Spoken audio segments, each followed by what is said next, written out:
Muy buenas tardes.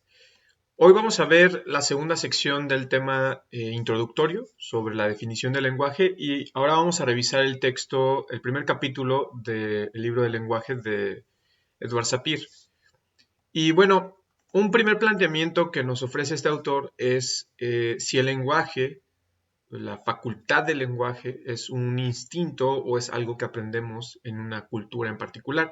Y esta discusión no es para nada nueva, es bastante vieja y sigue a la fecha siendo motivo de mucha discusión en cuánto de instintivo hay en la lengua y cuánto de cultural. Y bueno, en realidad la respuesta no es sencilla. Las pruebas que tenemos es que sí necesitamos un contexto cultural para poder desarrollar nuestra lengua, para poder adquirir una lengua, pero también tenemos ciertas capacidades innatas que nos ayudan a obtener esta capacidad, esta facultad de lenguaje, a desarrollarla. Y digo, hay ciertas experiencias o ciertas anécdotas que se han encontrado, lamentablemente no es algo con lo cual se pueda hacer directamente investigación, lamentablemente, pero a la vez hay ciertos filtros éticos, ¿no? Sobre esta idea de ciertos niños que son abandonados en el campo y por distintos motivos en el campo o digamos, fuera de las comunidades y sobreviven y se ha visto que no tienen la posibilidad de poder adquirir una lengua de la misma manera que un niño que hubiera pasado por esta primera etapa temprana en sus primeros años de vida. Entonces, esto también nos demuestra que no es tan sencillo como decir que la lengua es algo que sencillamente se aprende por cultura. No es así, tampoco es tan sencillo, ¿no? Y lo sabemos incluso nosotros como adultos, en que no es suficiente realmente este contacto cultural, también es necesario dominar ciertas estrategias, digo, ya nosotros como adultos, de poder observar la lengua, ¿no? Y poder poco a poco irla aprendiendo en nuestro caso. Entonces, en todo caso, Sapir va a proponer esta idea que es como la primera definición de lenguaje. Y de hecho, noten en contraste con la postura de Ferdinand de Saussure, aquí cómo se está utilizando entre lenguaje, lengua y habla, ¿no? Que es algo que tenemos en español. En este caso, el habla es una actividad humana que varía sin límites precisos en los distintos grupos sociales, porque es una herencia puramente histórica del grupo, producto de un hábito social mantenido durante largo tiempo. Esto también va a presentar otro problema, y es que entonces, ¿qué es lo que produce los cambios lingüísticos? ¿No? Si es una herencia o un hábito, ¿cómo es que suceden los cambios en los hábitos? ¿No? Y cómo es que tenemos ciertas estructuras que tienden a cambiar y ciertas que no. No todo cambia en la lengua, ¿no? Y eso es parte también de lo que se estudia en lingüística, de cómo es que cambia una lengua a través del tiempo y tampoco es una pregunta sencilla de contestar. Y bueno, él menciona o él está contra dos opiniones, bueno, dos propuestas de explicación de dónde viene la lengua, principalmente pensando en algo instintivo. Y dice, por un lado están las interjecciones y por otro las onomatopeyas. Critiquemos las interjecciones primero. No hay evidencia de que estas interjecciones hayan sucedido como que se hayan fijado en la lengua y esto se haya usado para poder desarrollar lenguaje. Entonces, aunque sí parecen ser sonidos que brotan de nosotros cuando nos sucede algo inesperado, un golpe por ejemplo, o nos asustamos, estos sonidos que parecen instintivos no se adhieren al sistema lingüístico y no hay pruebas de que estos sonidos desencadenen otras palabras, ¿no? O un sistema. Por otro lado, las onomatopeyas, aunque sí hay todavía una discusión sobre qué tanto la combinación de sonidos tienen que ver con el objeto que estamos nombrando en la realidad, en el momento en que Sapir propone esto menciona que no.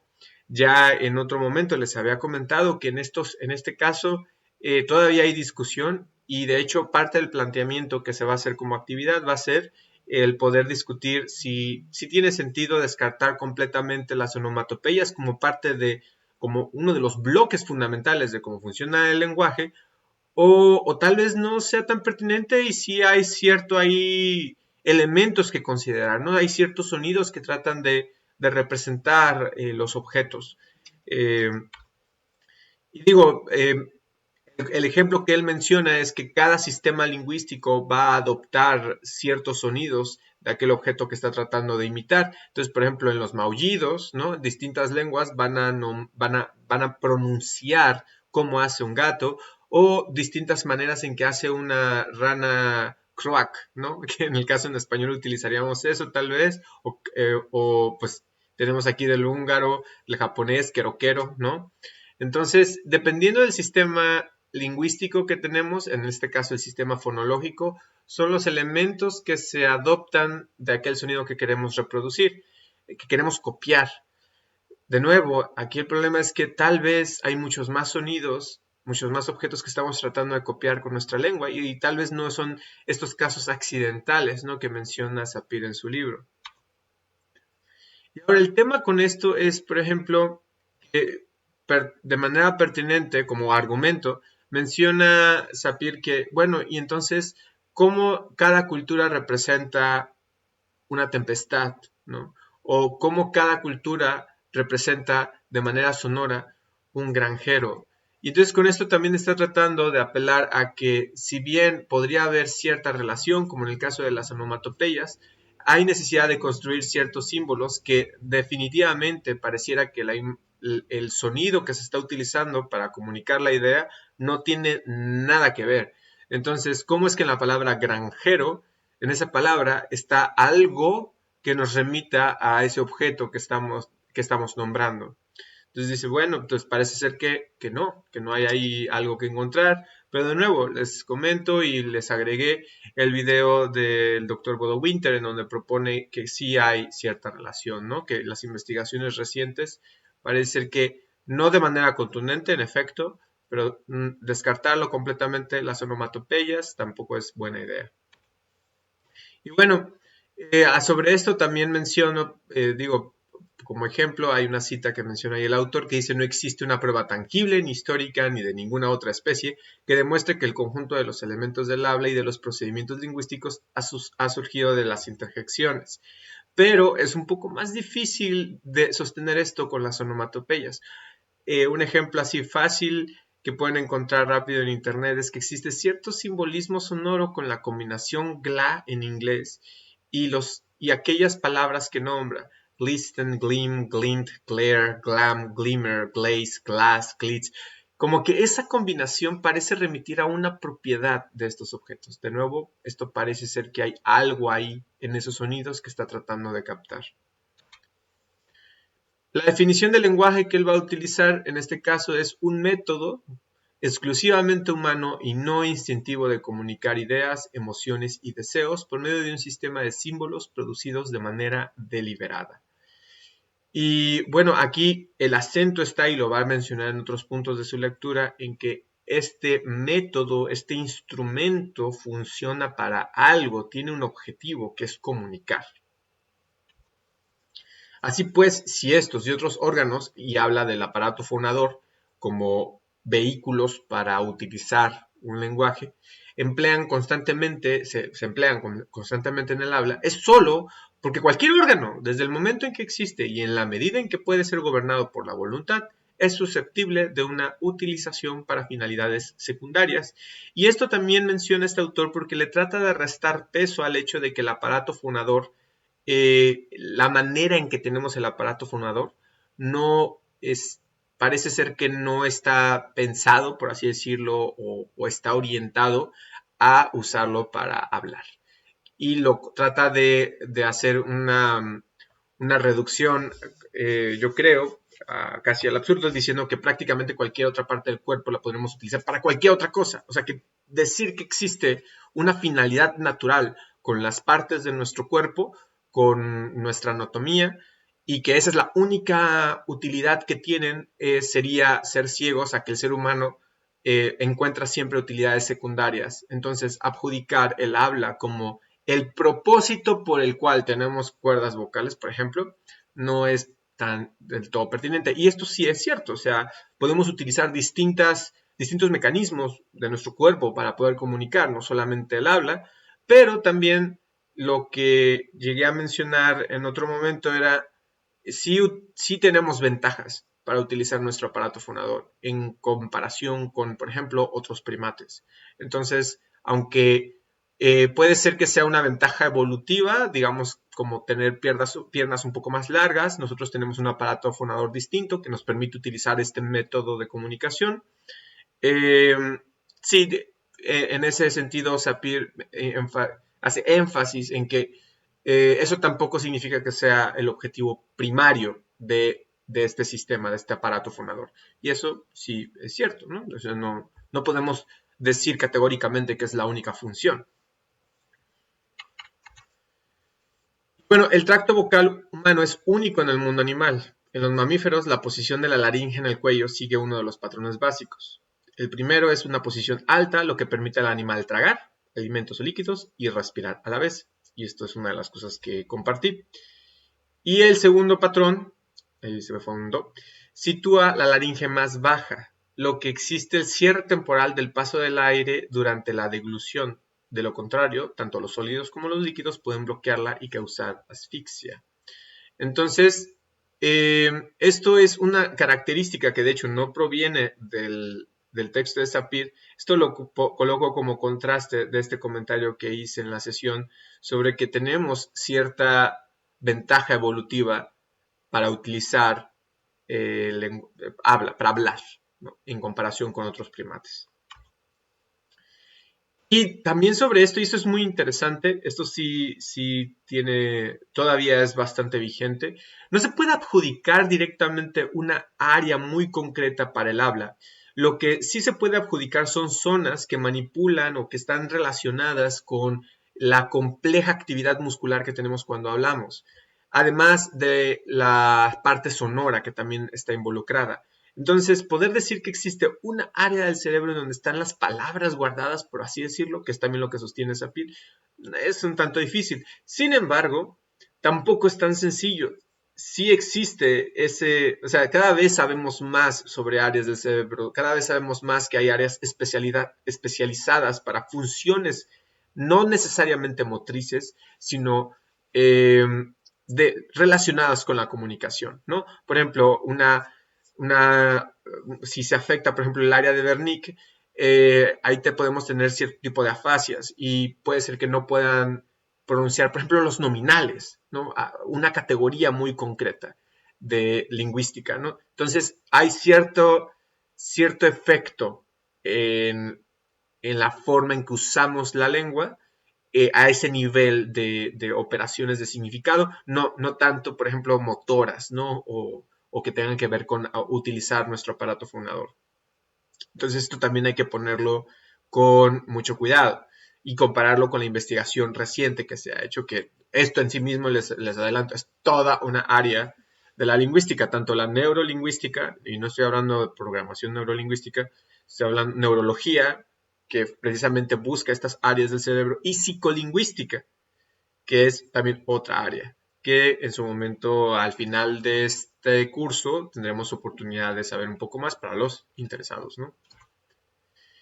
Algo que menciona Saussure también y discute en varias páginas es sobre cómo funciona la palabra como vehículo y cómo es que una vez que se ha construido esta palabra nos permite él dice, envoltura del pensamiento. Y es que es mucho más sencillo si yo hablo, por ejemplo, si yo les pido que se imaginen un carro con varios asientos, que es largo, tiene llantas y sirve para transportar estudiantes, ¿no?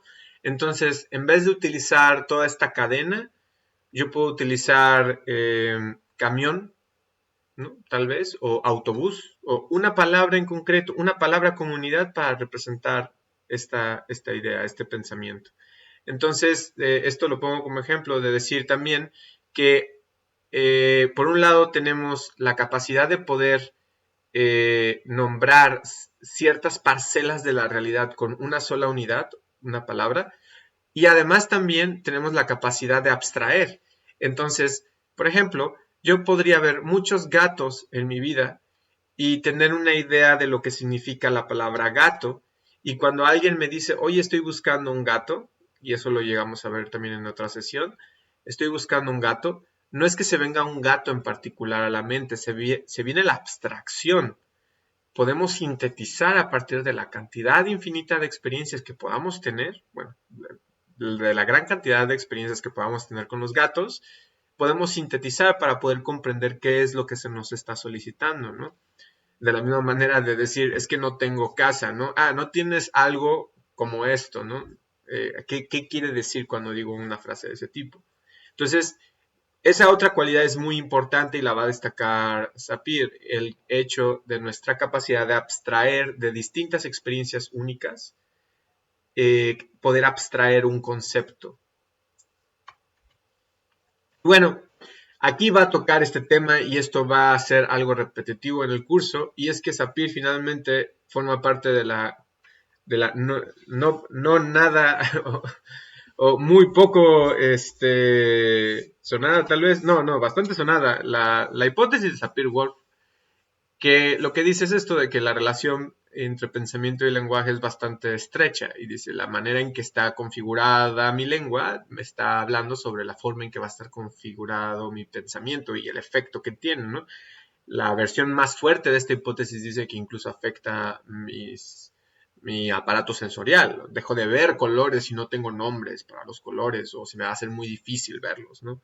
Esto está muy descartado, o sea, esa hipótesis está muy descartada, pero la hipótesis más leve sí parece estar teniendo, se ha encontrado evidencia a favor de ella, que lo que dice es que hay cierto efecto en cómo está estructurada mi lengua y cómo afecta mi pensamiento. Y algo muy sencillo es que sí hay una relación muy fuerte entre lengua y memoria. Entonces, si yo tengo palabras para poder nombrar algo, va a ser mucho más sencillo que yo pueda recordar esas secciones a partir de las palabras que tenga, ¿no? Entonces, si yo tengo distintas palabras para nombrar las distintas partes de un carro, se me va a hacer mucho más fácil poder recordar determinado carro porque tengo estas tantas características, ¿no? De la misma manera, si yo tengo una palabra para un color en particular, voy a tardar un poco menos en identificar ese color que alguien que no lo tiene. Eso no significa que la persona que no tiene la palabra para el color no lo pueda ver, pero al parecer los experimentos apuntan a que la persona con la palabra va a ser más rápida en identificarlo. Entonces sí hay cierta relación, ¿no? Y hay otros experimentos que después tendremos que platicar en una de las sesiones, principalmente porque aquí muy cerca tenemos a la UCSD, la Universidad de California de San Diego, que hace trabajo precisamente de este lado, en ciencias cognitivas y lenguaje. Y bueno, una de las películas que yo les recomiendo mucho ver es Arrival, que trata de manera de ciencia ficción, pero pues interesante para la divulgación, para dar a conocer qué hace un lingüista. Eh, la relación plantea la relación precisamente entre lengua y pensamiento. Y digo, la pregunta que plantea, bueno, que más o menos responde Sapir en este texto es, pues, entonces, ¿cuál es la relación que tenemos entre lengua y pensamiento? ¿El lenguaje moldea nuestro pensamiento? Y honestamente, yo respondería lo mismo que este meme, ¿no? La respuesta corta, sí, con un depende. La respuesta larga, no, con un pero, ¿no? No es sencillo todavía poder responder tajantemente, o por lo menos como le gustaría a la gente corriente, no una respuesta directa, ¿no? Una vez que ya te metes a estos temas, ya es difícil dar una respuesta de ese tipo. Y bueno, algo que también va a mencionar Sapir es este fonocentrismo. Una de las citas que tiene aquí es: tan pronto como la palabra queda lista, sentimos de manera instintiva, con una especie de suspiro de alivio, que también el concepto está listo para que lo manejemos. Bueno, esto tiene que ver más con la relación entre lengua y pensamiento. Pero también algo interesante es que la palabra que él menciona en este caso se refiere a la imagen acústica. Entonces, reduce el problema, dice, todas las derivaciones que podamos encontrar de sistemas de comunicación vienen de una lengua y que se basa en el sonido. Y entonces construir palabras significa construir cadenas de sonidos. No es hasta que tengas esa palabra, la imagen acústica de esa palabra, y que tenga asociado un significado, que es que puedas manejar entonces el concepto de esta manera. está un poco fuerte porque les menciono, es esta idea de que el sonido es el centro de nuestra capacidad para comunicación y no es del todo cierto. Sí existen una gran variedad de sistemas de escritura y sí, todos los sistemas de escritura están en la, bueno, no, para ser prudentes diré, la mayoría, la gran mayoría están basados en la estructura fonológica de sus lenguas. Eh, pero también tenemos otros sistemas y ya tenemos bastantes años de investigación para saber que estos sistemas también tienen una estructura lingüística compleja de la misma manera que cualquier otra lengua. Y aunque sí hay que dar la razón de que cuando vemos, por ejemplo, una serie de símbolos, podemos, por ejemplo, acudir a la imagen acústica que representan, por ejemplo, peligro, veneno, estación del metro, ¿no? O lo que significa el hecho de estas dos personas caminando, ¿no? Podemos remitirnos a cierta imagen acústica para poder adquirir el significado, obtener el significado que están tratando de comunicar. No deja de ser cierto que existen otros sistemas que la imagen acústica nos ayuda poco para leer, ¿no? Eh, Uno podría leer esto, pero a veces incluso podría ser más rápido para los que hacen matemáticas, los que trabajan, digo, esto lo vemos en la preparatoria, pero con esa experiencia detrás podríamos decir, no, pues mencionar esa palabra en la mente como para entender lo que está sucediendo puede ser que no sea lo que sucede. Y de nuevo, la lengua de señas no tiene un correlato necesariamente en un sistema auditivo y funciona bastante bien como un sistema de comunicación complejo y lingüístico. Y bueno, el lenguaje, en cuanto a estructura, constituye en su cara interior el molde del pensamiento. Este lenguaje, abstracto y no propiamente los hechos físicos del habla, es lo que va a ocuparnos en nuestro estudio y con esto este autor está ya definiendo el área de estudio de la lingüística. Y sí, en esto podemos estar bastante de acuerdo. Lo que nos interesa es este sistema que no es de una persona, ¿no? No es individual, sino es ese sistema que se puede rescatar al momento de abstraer, al momento de observar a una comunidad. Bueno, algo que me gusta ya para cerrar es esta frase que dice que la lengua es una herencia antiquísima del ser humano y que rastrear su origen sería un tanto, bueno, sería tremendamente difícil porque sería como rastrear casi el origen del mismo ser humano, ¿no? Pero me parece que un buen acento en esto es que nosotros nacemos ya con una lengua en nuestro contexto y no necesitamos aprender la historia de las palabras para poder hablar la lengua. Es muy interesante aprender la historia de las palabras, pero no necesitamos hacer eso. Entonces, para hablar una lengua se nos hereda un instrumento que no sabemos por qué épocas pasó y nosotros, al formar parte de esta comunidad, vamos a pasarlo a las siguientes generaciones. Lo estamos haciendo en este momento, ¿no? Cuando platicamos con alguien más joven, cuando platicamos con los niños, está sucediendo ese paso. ¿Sí? Entonces, sí, sin necesidad de recurrir a esta larga memoria que tenemos. Entonces, me parece que ese acento en la parte social y en la parte histórica es importante, ¿no? Y bueno, esto sería todo y estaría dejando las preguntas para contestar en la plataforma. Hasta luego.